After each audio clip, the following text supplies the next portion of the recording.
Absolument consternant cette allocution de Macron ce dimanche 14 juin.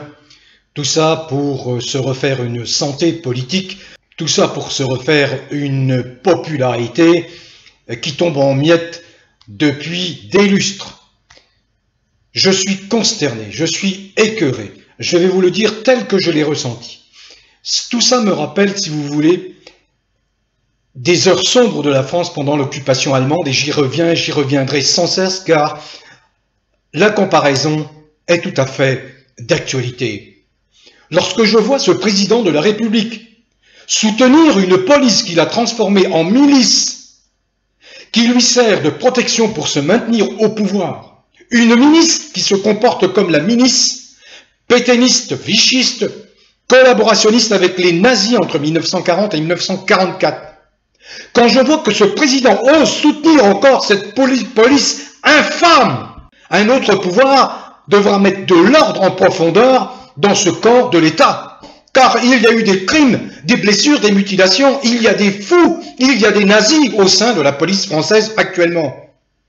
Je le dis avec beaucoup d'émotion parce que je me remémore ce qui s'est passé entre les 16 et 17 juillet 1942, où c'est bien la police française qui est allée arrêter plus de 13 000 personnes, 13 000 habitants de la capitale, beaucoup de juifs, pour les interner. Mais vous savez, c'est ce qu'on appelle la rafle du Veldiv. Beaucoup seront ensuite déportés dans les camps de concentration nazis. Alors, je vais vous expliquer, moi, très clairement ce que je pense. Depuis 2 ans, nous avons une police qui se comporte comme la milice vichiste nazie entre 1940 et 1944. Et que trouve de mieux à faire ce Freluquet, Foutriquet, qui n'est pas un président de la République, qui est un usurpateur, un imposteur, c'est de se féliciter du travail de la police depuis 2 ans, alors qu'elle matraque, alors qu'elle réprime, alors qu'elle tue, alors qu'elle assassine, alors qu'elle blesse gratuitement des vrais Français. Oui, nous marchons vraiment sur la tête. Sur la tête, nous marchons. Voilà la première remarque. Je suis consterné. Et consterné. Ensuite, on retrouve l'aboyeur, le bolimenteur, le battleur d'estrade, vous savez, celui qui se prend pour ce qu'il n'est pas. Il n'est pas Jupiter. Personne n'est Jupiter en ce monde. Personne. Il n'est rien. Et il n'a toujours pas compris qu'il n'était rien. Alors mon propos est vif en ce début de vidéo parce que je suis absolument outré, scandalisé qu'on puisse tenir des propos amènes de soutien à cette police. Je suis de ceux qui considèrent effectivement qu'un État républicain a besoin d'ordre et qu'il faut effectivement un corps qui se charge, un corps d'État qui se charge d'assurer l'ordre, mais surtout la protection et non pas la répression des Français. Jamais. Or, aujourd'hui, la police, c'est une milice sans nom. Bien évidemment, dans une France restaurée, retrouvée, vous rendrez tous des comptes.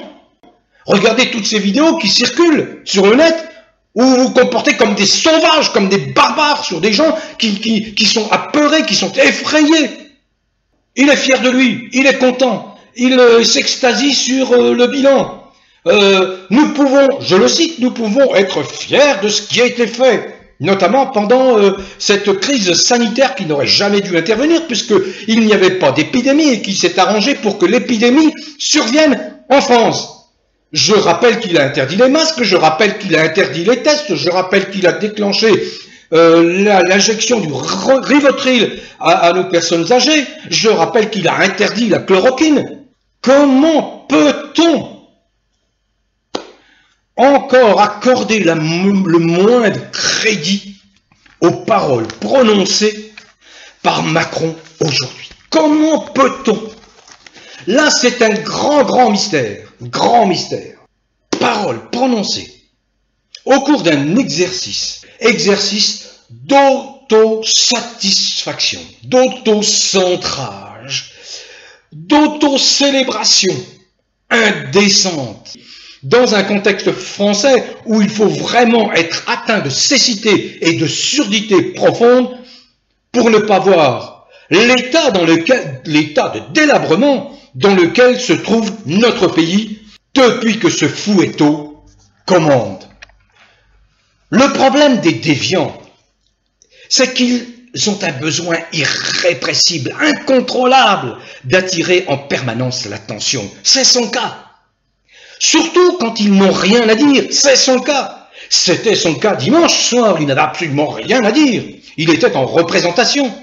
Il n'a toujours pas compris, ce psychopathe déviant, qu'il n'est absolument pas à sa place à l'Élysée, qu'il n'est et n'a jamais été l'homme de la situation, qu'il n'est qu'un foutriquet malveillant dont les visées malsaines ne trompent plus que quelques imbéciles indécrottables, hystériques, quelques smartphonisés, virtualisés, en un mot, les inévitables fanatiques ignares qui constituent toujours la cour, les lèche-culs d'un dictateur ou d'un apprenti dictateur. Lamentable et désolante intervention, inutile, insipide, que celle de dimanche soir 14 juin.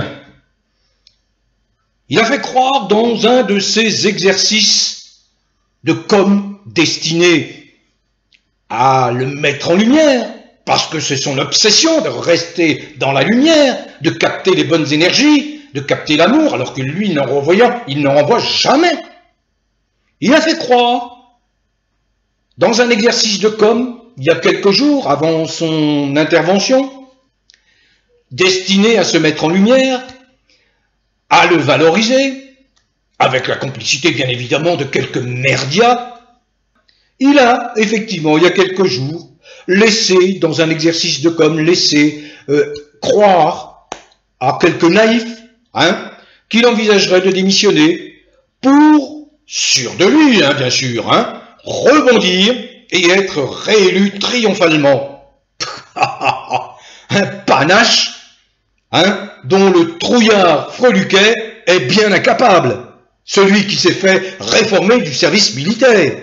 Le courage est tout sauf son compagnon de route. Ça, il faut le savoir. Lui, son domaine de prédilection, c'est les coups bas, la magouille, l'intimidation, se planquer derrière la milice policière pour masquer son illégitimité, l'illégalité des lois scélérates, répressives, liberticides, régressives, qu'il fait voter au pas de charge par sa cohorte de députés complices collabos, en dessous de tout, des députés indignes d'être des représentants nationaux, de porter l'écharpe tricolore, de représenter le peuple qu'ils trahissent en permanence depuis 3 ans. Trahison dont ces pleutres macroniens, criminels au même titre que leurs chefs vénérés, devront rendre compte le moment venu, et ce moment approche, la libération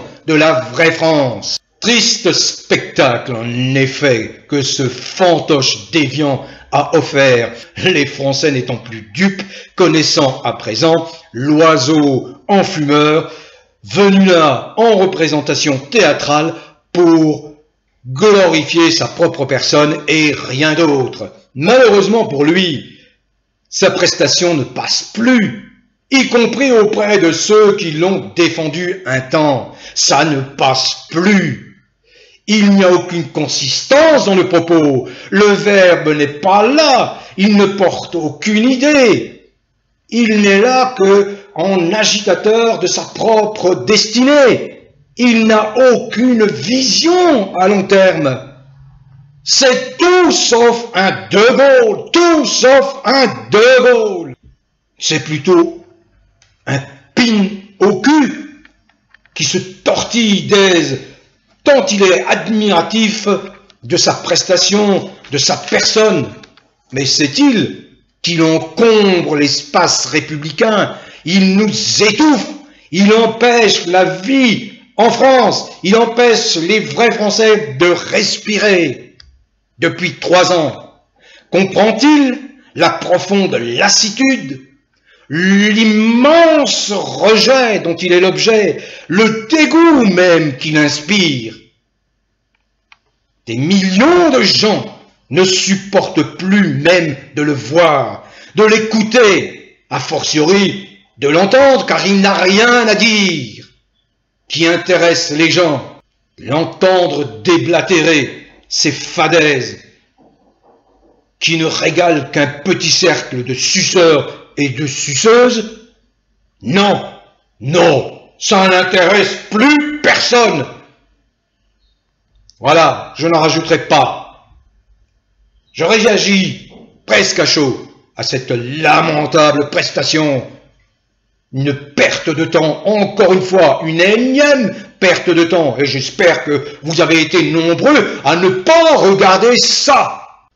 Bon vent aux vrais Français, quelles que soient vos origines, quelles que soient vos opinions, quelle que soit votre croyance, quelle que soit votre religion, quelle que soit votre confession, quelle que soit votre spiritualité.